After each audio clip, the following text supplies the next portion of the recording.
And for those competitors that are starting out today and qualifying, the goal is to make it to the quarterfinals tomorrow, and it could be a very long road. So here's our first qualifying heat, starting out with Elizabeth Hosking, Brooke D'Hondt, Aimee Wild, and American Maddie Mastro. Yeah, these heats are about to get quite literally heated. We have 16 of the best women halfpipe riders in the world battling it out for the first stop here in Aspen. It's going to be an incredible day. Yeah, so today will just be all about qualifying again, making it into that quarterfinals for tomorrow. Now the format again, the winner out of each heat will automatically be placed into those brackets in the quarterfinals.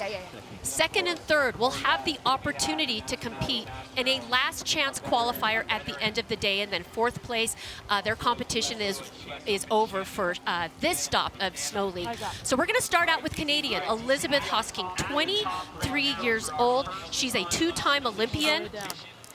She has come back from taking a break of competition due to injury, but what a way to start out here. I mean, and what an incredible opportunity for Elizabeth Hosking, in particular, the first rider to ever drop in to a Snow League halfpipe. I know, look at that shot. I mean, just a beautiful, beautiful shot. And for this athlete, Elizabeth Hosking, to be back here in the halfpipe, the very first rider to drop at Snow League. I mean, she's got to be feeling, I would say, T-Bird, some pressure.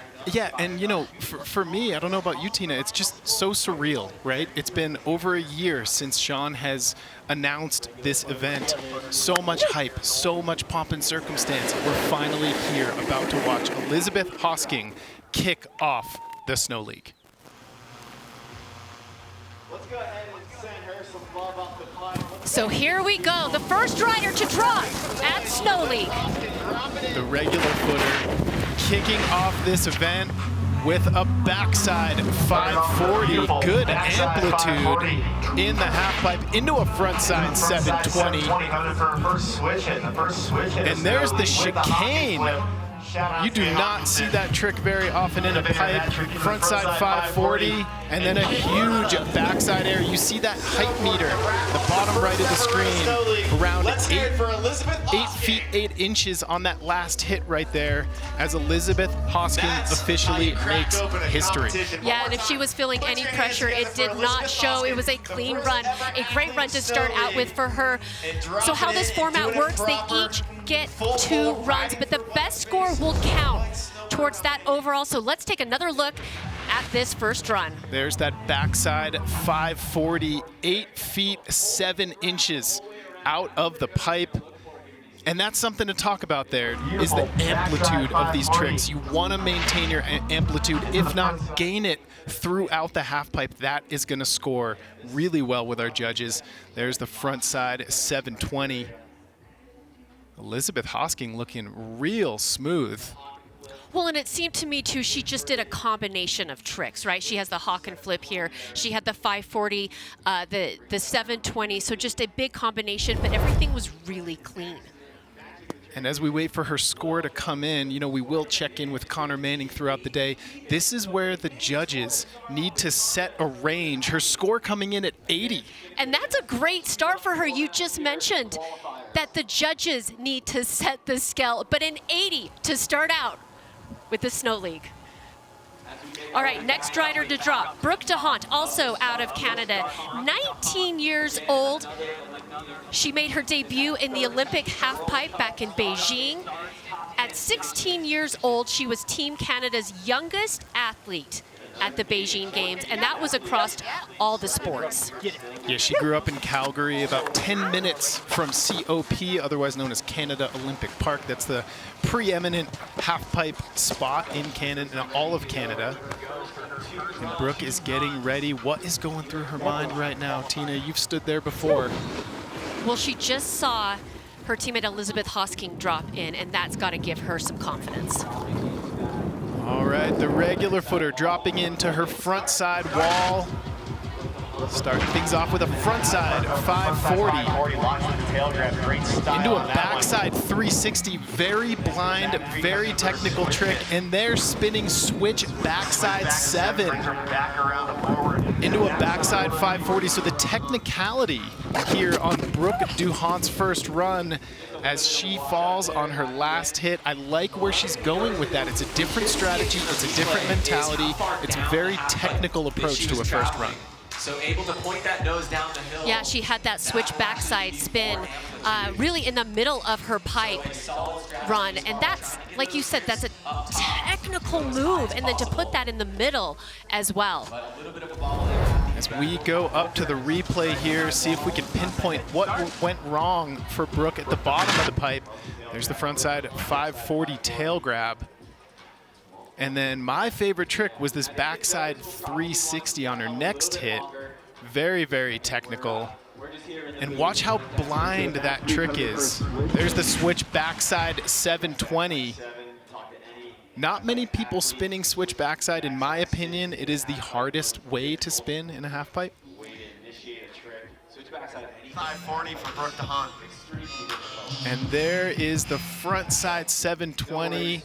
Doesn't quite get it all the way around, lacking just a little bit of amplitude to get that last 90 degrees of her spin, and she lands on her heel edge there and kind of washes out. And again, Brooke will have one more run to try to put that down, to try to land everything. But her first run score, it is a 33.2. So yes, she will definitely want to improve upon that. And again, she does have one more run in this first heat. And if you're Elizabeth Hosking right now on a first run score of 80, you're feeling pretty good at this point. You're absolutely feeling really good, especially with someone like Maddie Mastro, American, who is arguably one of the favorites in this contest still to come up in the heat. But right now, we're going to go back to the top of the pipe. Aimee Wild, what a great story for her. 14 years old, competing on this stage out of Steamboat Springs, Colorado. So Aimee Wild is dropping in switch right now. Let's see what her approach is going to be. Switch backside 540 into the cab 720. Frontside 540 into the backside 540. So comboing back-to-back fives, getting a lot of hits in this pipe. And, you know, at 14 years old, riding in this venue, this is a watershed moment for Aimee's career. I mean, this is a big opportunity for her. I mean, again, 14 years old. She's trained under another competitor that we will see down further on throughout the day, Maddie Mastro. But she just needs to take this experience, soak it all in, see what everyone else is doing, see how they are reacting, and just learn. And just learn from this. And you know, one of the mantras and taglines of Snow League, new superstars will rise. You have the Shaun Whites, the Ayumu Hiranos, the Maddie Mastros. This is the future face of competitive halfpipe snowboarding. Yeah, we were talking about this earlier, and you're like, we could fast forward 10 years from now. Yeah. And this may be the name that we are speaking. Absolutely, and playing this run from her first ever Snow League competition when she's at the top of the halfpipe ranks. All right, so Aimee Wild gets a 46.7 on that first run. She'll go back to the top, regroup, and we'll have one more run. All right. Whew. We're almost wrapped with the first runs here of the very first heat at Snow League. It will be American Maddie Mastro, two-time Olympian out here, probably one of the most experienced competitors in the Snow League, age 25 out of California, and I have been watching Maddie compete throughout this year, T-Bird, and I would say she is riding the best I've ever seen. She just seems to be in a really, really good headspace. I was speaking with her earlier in the week, and she said, I know what I'm capable of. I need to trust myself. I need to trust my tricks, and I'm going to get the job done. Definitely one of the favorites. I mean, you look at her resume, 4-time X Games medalist, 3 silver medals, 1 bronze. just last month at the LAAX Open in LAAX, Switzerland, her and Chloe Kim made history by becoming the first women to land double cork 1080s in competition. The big question, will we see the double crippler in qualifiers? Will we see the double cork 1080? Time will tell. Yeah.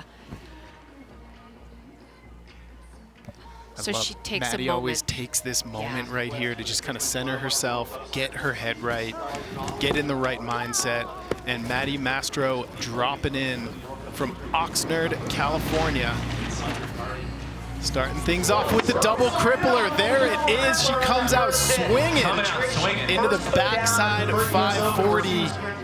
Nearly 10 feet out of the pipe into the sky hook, the kind of Shaun White signature front side 540 stale grab. Into the front side 720. And there's the Hawken flip, the inverted cab 720. There is no doubt in my mind that Maddie Mastro is stoked right now. Absolutely. You know, I've seen her at previous events where that first hit in qualifiers, she will just tone it down to a crippler. But no, not this time around. She goes full force with that double crippler right out of the gate. The question is, let's take another look at this, T-Bird. I mean, the amplitude is there. That Execution hand. was good. The hand came down just a little bit toward the flat bottom. But look at the commitment on that trick. There is no half-stepping a double crippler. You have to go all in. And just that first hit, to make it the first hit of her entire run. In her first qualifying run, I mean, she's out here to make a statement, absolutely, no doubt. The big question now, and this is only something the judges can answer, is that better than an 80? We'll have to wait to see when scores come in.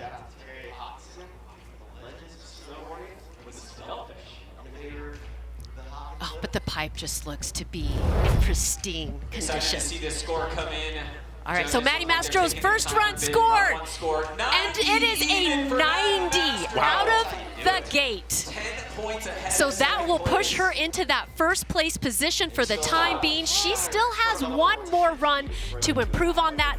But right now, the standings look like this for the first heat in women's qualifying. It is American Maddie Mastro with the lead at a 90. Elizabeth Hosking following with 80, and then Aimee Wild and Brooke D'Hondt to round out those top four.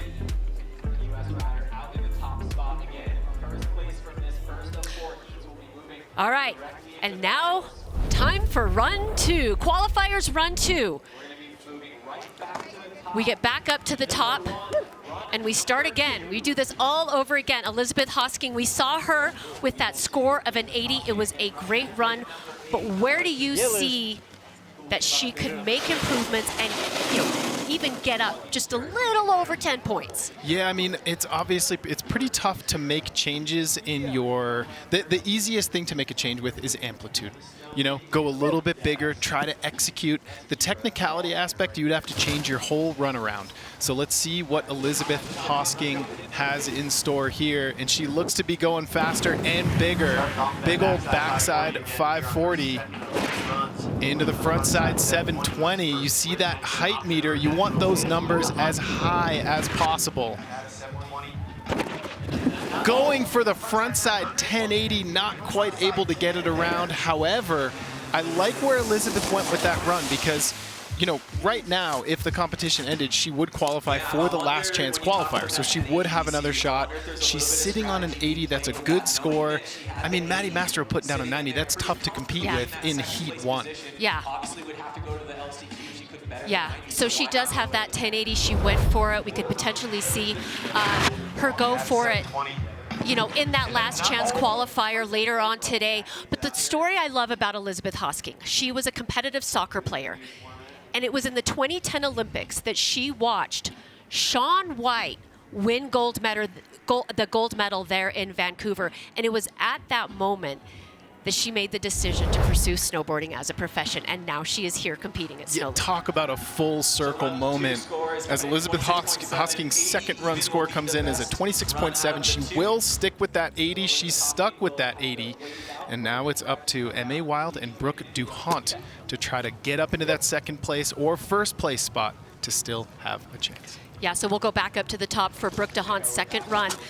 Age 19, we saw her in that first run. She had it. She has that switch backside 7 that she does middle of the run, but her final trick she had problems with. So the question is, can she get the top part of the run and then add on that 7 and land it? And she wants to at least get in that 3rd place spot. Right now, she's sitting in the elimination spot, in the 4th place spot. So she's going to have to step it up. Starting things off with a frontside at 540. There's that backside 3 setup trick into the switch backside 720. She puts it down. Backside 540 right there. And there's the 720, and she lands it. Okay, now we're cooking with gas. If we're Brooke D'Hondt, that's stayed on her feet, put down a solid run, looking to at least get into that 3rd place spot to bump Aimee Wild into that number 4 spot. So she's got to feel really good with that. She did everything she could possibly do. As we check out this replay here, front side at 540. Looks like she went to grab tail and just missed it, but it was around 10 feet out of the pipe, so that's good amplitude. And there's that switch backside 720 that gave her some problems on run 1, so she did clean it up. And I would imagine that's going to be a little bit better than a 33.25 that she's currently sitting on. And that's the 720 that she had problems with on her first run. And she lands it this time around. Yeah, I think this is going to be a pretty solid score for Brooke D'Hondt. World-class athleticism. Run 2 score. So she improves upon that 33.2, gets a 66, slots her into that 3rd place spot. So right now, she is she does have the potential to be in the last chance qualifier. We still have Aimee Wild to take her 2nd and final run. 14 years old. From Steamboat Springs, Colorado, dropping in switch. This is Aimee Wild. Switch backside 5. Into the switch frontside 720. Another frontside 540. Frontside 540. She's going for those back-to-back 540 combos. And again, a landed run from her. You know, for someone that is competing in the same half pipe and watching someone like Maddie Mastro do her thing and score those scores of a 90, just, you know, I said it before, it's such valuable experience to stand at the top of the pipe, feel those nerves, see the cameras, the energy, everything that goes through an athlete's mind when you're put into this setting, and it's invaluable. You cannot train that environment. Absolutely, and a big part of competitive snowboarding is the mental mindset you have to have, and that just requires hundreds, if not thousands of hours just being in this environment, right? She's 14 years old, exposed to the biggest half-pipe snowboarding event in the history of our culture. All good things for Aimee Wild. Yep. So she will improve on that first run score with a 55.5. One more time, let's hear it for Aimee Wild. But Aimee Wild putting on a good show here, and I'm looking forward to seeing what she has down the road. All right, one more athlete left to go, and she's already secured her spot into the qualifiers, and that is American Maddie Mastro with a 90. So at this point, T-Bird, the question is, what does she do? Does she do something harder, throw something different? Yeah, this is one of those things where is this going to be a victory run, or is Maddie going to look at it as like, hey, I'm in the finals or the quarterfinals tomorrow. Let's just take another practice run. Well, and one thing that we have to point out for tomorrow also, you know, Chris Grenier talked about this, they have to drop in on both sides of the wall. So that's going to be a whole new format that these athletes are not used to doing. Yeah, and based on the score from today, riders will be seeded 1 through 8. So if you lock down that 1 seed for tomorrow, you have a distinct competitive advantage. All right, so she just goes for the single crippler on that first hit. Backside 540. Maddie's amplitude is so impressive. There's the sky hook, the frontside 540 stalefish grab. And the frontside 720. Will it be the hawk and flip? Indeed it will. Maddie Mastro simplifies it from run 1, but just as clean. Yeah. There you have it, Maddie Mastro from heat number 1. And she's got to feel really good with that score of a 90. You know, that scale is out of a 0 to 100, so the 90 is a great score. You know, at other contests, we usually see the winners in the high 80s, the low 90s. So already with a 90 in the qualifying, she's sitting on, she's in a good position right now. Yeah, absolutely. She's in a really good spot to get a really top seed for quarterfinals. And right now, if you're Maddie Mastro, Elizabeth Hosking, and Brooke D'Hondt, it's job done for now, right? Yep. Because Elizabeth Hosking and Brooke D'Hondt will make it for the last chance qualifier. Maddie Mastro can be done for the day. Yeah. She can go rest. She's riding tomorrow in quarterfinals. Oh, yeah, she can breathe a sigh of relief, but look at the style on that. The skyhook style of 540. Yeah, Maddie is just such a smooth rider in the half pipe, and her score coming in from the judges, it'll be a 77.5, so she's going to stick with that run 1 score of 90, and she is officially in quarterfinals tomorrow. All right, well, let's take a look at the results from this first qualifying heat in the women's competition. It is Maddie Mastro that will move on to quarterfinals with a score of 90. Elizabeth Hosking and Brooke D'Hondt we will see later on in the last chance qualifiers. But let's head down to the bottom of the half pipe where Chris is with Maddie. We're here with Maddie Mastro, our Heat 1 winner. You came out of the gate swinging, double crippler. What's your strategy going into this thing? Well, I wanted to put one down first and kind of like hopefully take away a little bit of the pressure. I was pretty nervous up there, so I was like, I might as well give it a really solid try first run, and hopefully that will calm my nerves. So yeah, and it worked, so that's good. Well, congrats. Good luck in the next round. Thanks, guys. See ya. All right, we're going to take a quick break here and be back with more from the Snow League.